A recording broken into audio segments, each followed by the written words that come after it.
Well, hello. Happy post-Valentine's Day. Andrew, thanks for coming back for another episode. Did you get my flowers? You know what? I didn't. They Oh, must be running late. that's so weird. What about the chocolates? Did they not arrive Those yet? must be running late too. Well, that's extraordinary. It beats me, honestly. I FedExed them, but obviously that didn't work. Well, I'm glad we have an experience officer with us today to help you make some corrections as Oh, to the experience you want those around you to have, because it's like it's it's fallen a bit short. it's like we've rehearsed this. It's like we've I actually got know. a Look script at in that front of us, transition. It's, professional. but we totally did. I love it. All right, can I get to Allison already? She's waiting. Go for it. All right, it's been a year. I'm so excited when we get to have, guests back to hear how things are going and see what's come from from their experience and all the challenges they've shared with us the first time around, how things are going. Allison Marrero with ASID, still the Chief Brand Experience Officer. Hello, my dear. Welcome back. I'm so glad to be back. And I'm laughing internally because we had this conversation last year about Andrew's inability to get flowers to you and chocolates in a timely fashion. So, it might be best if we talk with him in July and give him a Yeah. quick reminder. So no, We, it's a pleasure to be back. and it's great that you've learned to recognize those inabilities, short-sightedness, those where there aren't strengths for certain people, and how we can help set them up to succeed. I mean, you were thrown into the deep end last year. I think we had you on your 90-day anniversary.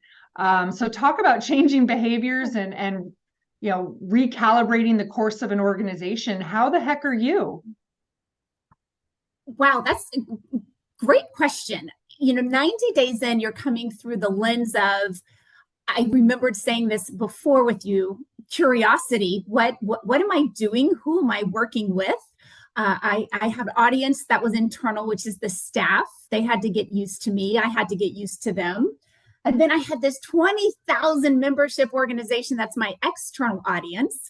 And how did I get to know them and what they needed and what was important to them? And so the first 90 days is what's that proverbial drinking water from a fire hose sort of experience. I was surrounded by a staff that is wicked smart, on point. There was a lot of tenure and leadership in that space that I relied on to help guide me and educate me. And then on the flip side, with the members, I just engaged. I had the opportunity to go through a NeoCon and some other trade show experiences. We hosted our own membership meeting in August of last year. So there was some one-on-one time and opportunity there to learn even more.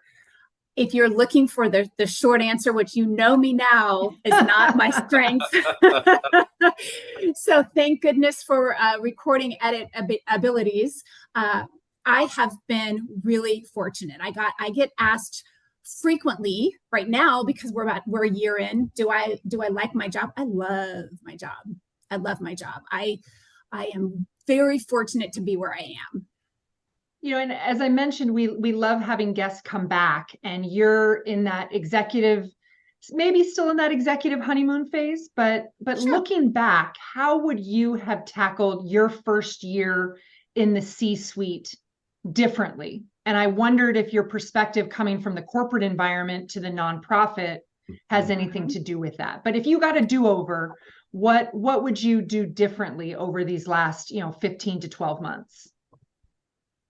Oh gosh, that's a great question. Is this like a therapy session? I mean, are we allowed to just... Yeah, I mean, I think I feel good about that. I probably should have sat on the couch. Maybe that would have been a more comfortable spot. What would I have done differently? I think that I might have slowed down a little bit. I mentioned this to you all before, that in the corporate world we make decisions quickly, right? And we fail fast, and we pivot fast. And I brought some of that in, and I use that even today within the association. I would have maybe in a couple of places just waited a little bit and given myself more of a pause to allow something to maybe percolate or embrace it more, because I'm sometimes so quick to check a box versus let's see if that box needs a little more time to be cultivated. So that is a broad answer. I don't have something specific that I feel like that I could have done dramatically different that would have changed the path of where we're going now. Moving forward, I think, yeah, go Andrew, I'm ready for you. Well, I was going to say, Take it easy on her this time, though. Take it easy on her this time. It was hard to get her back after you beat her up last year. I honestly don't remember doing that. I thought I was amiable and welcoming as always. I don't remember any tough. But okay, well, here's a tough question then, right? Okay, I'm always curious to hear. Elisa and I are like we always like chatting with people who've come from the for-profit corporate environment into a non-profit corporate environment. Mm-hmm. And I'm always curious, I'm curious to hear, you said that, maybe slow down a wee bit or just kind of take some time to sort of, gather your thoughts, as it were, or just, consider, your options. But do you think that's a reflection on you, or do you think that's a reflection of the non-profit environment? Not specifically your organization necessarily, but I'm always curious as to, we get a lot of criticism in the non-profit world that we're like oil tankers turning a corner. But I wondered, did you think that, compared to the for-profit world, are we slow in our decision making? Are we too inclusive in our decision making, i.e. death by committee on everything?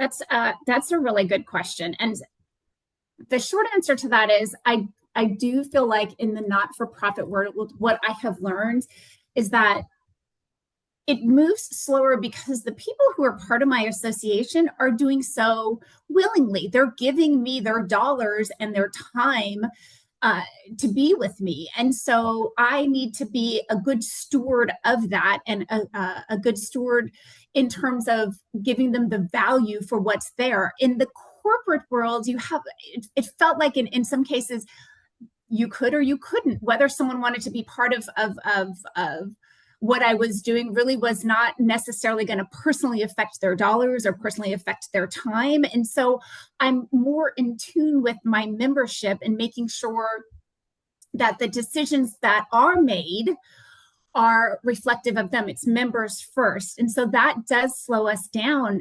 And I'm not saying it's necessarily a bad thing. I appreciate that if we don't do, Andrew, the task forces and the committees, that decisions made in a vacuum can be very unhealthy. And so it might give me pause to say, I've got 6 more months before I know what this committee is going to say. Yet at the end of the 6 months, if the results are surprising to me, then it was good, right? Because I took the time to hear what they were saying, and the decision that maybe I would have made 6 months ago with my team would not have gone over well. So it's a balance that I've learned in the last year. So over this last year, let's take a little bit of inventory. I mean, the American Society of Interior Designers has undergone some pretty big changes, and you were part of maybe a second wave of that after a new CEO was brought in. What are those highlights over the last 12 months? Let's kind of catch people up on some of the good, on the victories, and what you've had your fingerprints all over. What's the last 12 months brought about? We talk about change in these general terms. Let's get specific. I am so excited that you asked me that, because I wrote it down because I wanted to be sure to talk about, even in 1 year, I feel like we accomplished so much. We are rolling out a brand new association management platform that will go live for us in January. We created a small business solutions for, most of our membership on the firm side are 10 people and under. So there is now a platform where they can get medical insurance, liability insurance. We've given them tools to understand how to run their small businesses more effectively. We have created a different platform for industry partners. We've opened up that that ability to join as the 10-member firm or the very small company, all the way up to the 100,000 person Benjamin Moore's and Restoration Hardware's. I think one of my favorite changes we've done is our membership categories. And that was a really big lift, incredibly important, because what we wanted to do was reflect on, were we inclusive? Were we embracing all of the people that might want to be part of this society, not just as practitioners, but were we considering maybe there were landscape artists, or were we thinking plumbers, or were we thinking there were woodworkers that might want to find a way to network with my practitioners, and how could they join? When we spoke last time, Andrew, I remember talking about this specifically, saying, how would Andrew join ASID? I didn't have a space for you. You didn't fit into the tiers, and we have completely revamped that and rolled out a way for anyone to join and find a way to navigate being part of our association, either just to learn or network, or to take what we do in the education space with our CEUs and ultimately become a practitioner. Okay. That's probably the one thing I'm the most proud of. I'm really excited about that. I love that. Well, and on your website under join, you know, I love that you have, here's these paths.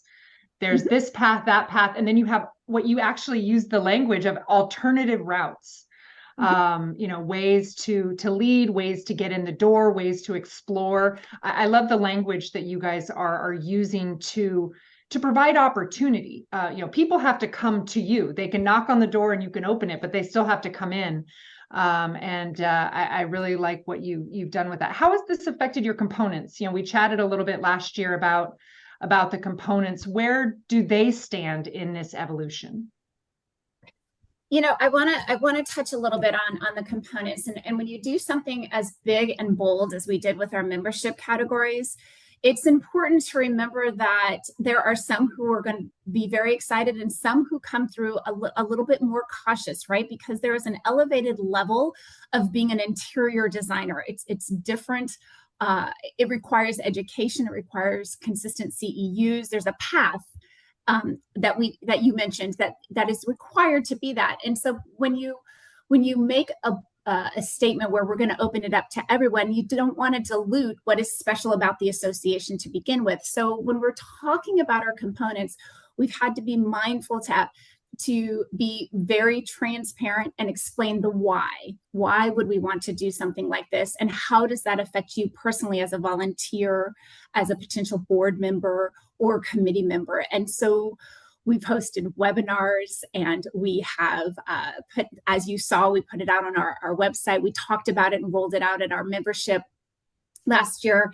And we rely on our chapters, right? As if you can engage your leadership at chapter, they become the best advocates and the best promoters for you. If they understand it, they can go in and then talk with us further, and the rest of our members.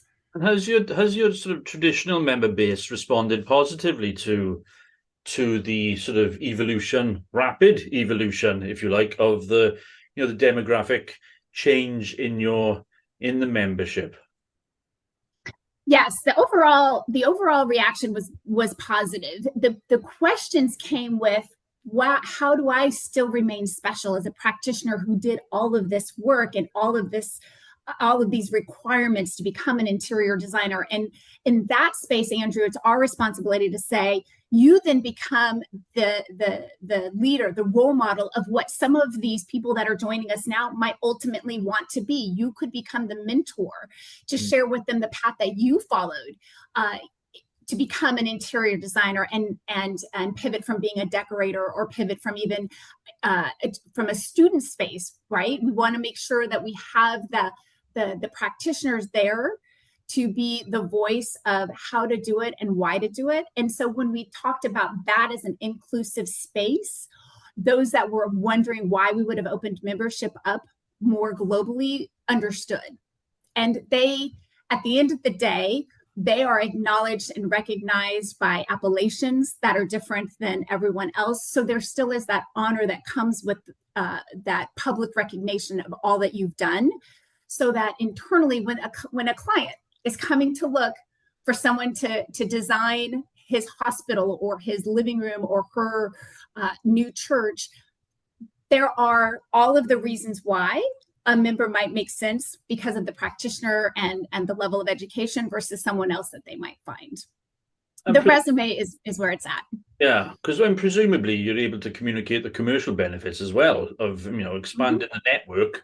It not only it's not only a membership pipeline for the association, the organization itself, but it's the commercial benefits to your existing members of having that wider network of specialists who work in and around the interior design profession. That must be that's a huge selling point, surely. I would think from your perspective to existing members.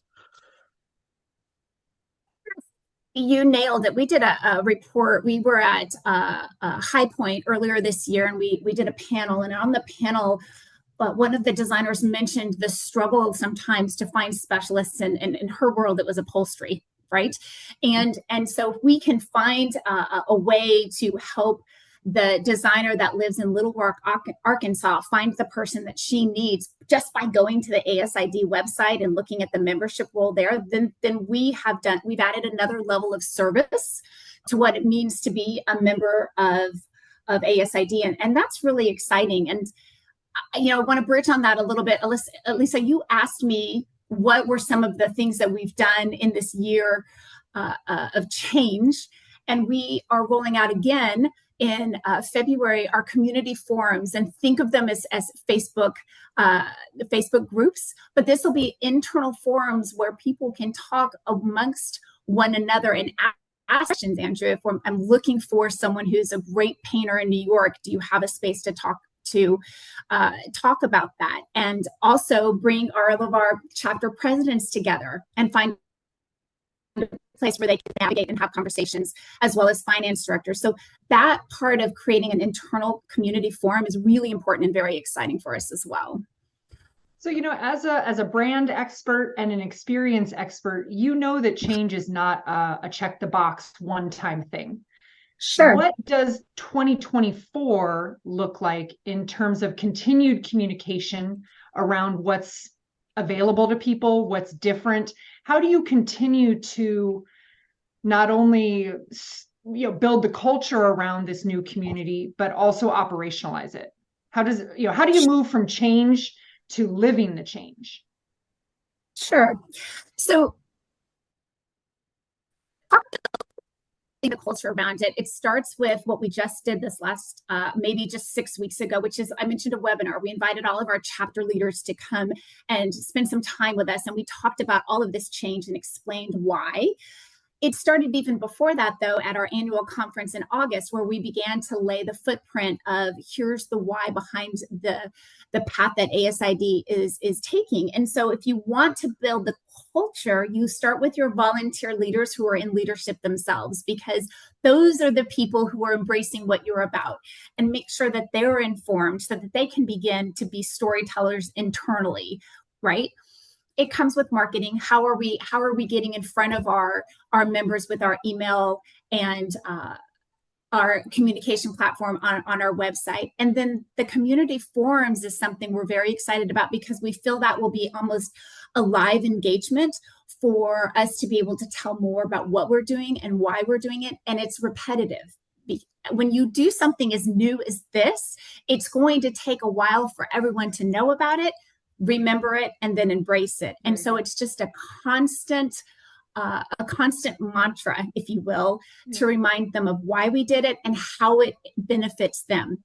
It's for me, it goes back to feature versus benefit. We have all of these features with ASID. Not every feature benefits every member. So we continue to tell the story so the members can find what benefits me as a small business owner versus what benefits the student. And so it's making sure that communication piece remains very steady, and that we're there for the members when they call. Our membership loves to call and talk on the phone. That's awesome. That's great. And you are you're a special part of our community. We don't have a lot of 2-time or more guests, so we're thankful for you joining us again. And I'd love to ask kind of a personally slanted question now that you're a 2-timer with us. I know that you are really committed to your community and you volunteer, you're on charitable boards. How has this role as a nonprofit staff person, how has it changed how you volunteer? Oh my gosh, wow. Good question. So That's a really good question. That's a really good question. So I think what it has done is it's made me appreciate even more the people who manage the volunteers. And so when I am asked to do something from my executive directors, I think I am more readily, I don't want to pass the buck. I don't want to rely on the other 100 members that are volunteering. I really do feel this extra sense of responsibility that comes with being a volunteer. I consider myself a patient person. I found, though, that I have become more patient. And because I do approach everything mostly from a business lens, I have given more grace because sometimes it's not coming to me the way that I would have wanted it to. And that's okay, right? I want to volunteer my time because it feeds my heart. It makes me feel better, and hopefully it's helping those that I'm volunteering for. So in this space, if I can keep that mindset with my own membership, then I'm doing pretty good. That's amazing. Well, thank you again so much for all that you're doing in your new role. I know the American Society of Interior Designers is so thankful and impressed by all that you've done. I'm sorry, Jessica Irizarry wasn't able to join us today. She was part of our 2023 kickoff to change management at ASID, but we are so thankful for our relationship with both of you and getting to peek behind the curtain on all that you were doing and learning.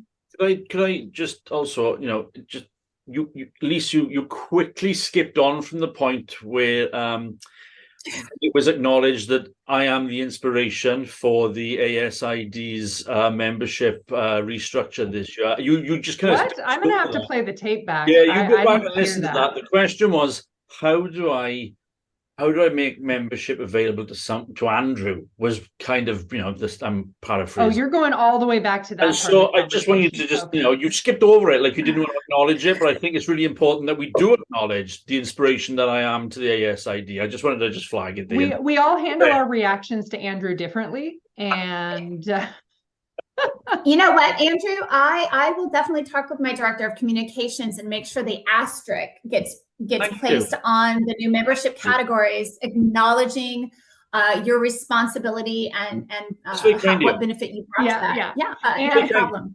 Because most associations want me to leave, so it's nice that the inspiration. Andrew puts the ass in asterisk, so we will. That's where I drop the mic, people. That's it. That's where we wrap. No, Allison, thank you so much. Congratulations. Here's to another 12 months of success and healthy engagement and smart growth. We are so excited for you and Jessica and the entire engagement and membership and chapter team over there. And we hope to have you back again. Let's make this a thing. I was just thinking that, and I thought, darn it, I'm going to start my notes earlier so I can be prepared for next February. So let's just have a Valentine's date, a standing Valentine's date every year, where we'll start with commiserating around how Andrew forgot Valentine's Day, and then we'll move on to what we did, the change and all that we've learned over the last 12 months. I think this will be great. I love this plan. I love this. Andrew, I'll try to remind you in July to go ahead and start the flower candy delivery. Good idea. That should give you plenty of time. Yeah. Okay. Yeah. Look forward to the glitter bomb. Who knows what he's going to send me?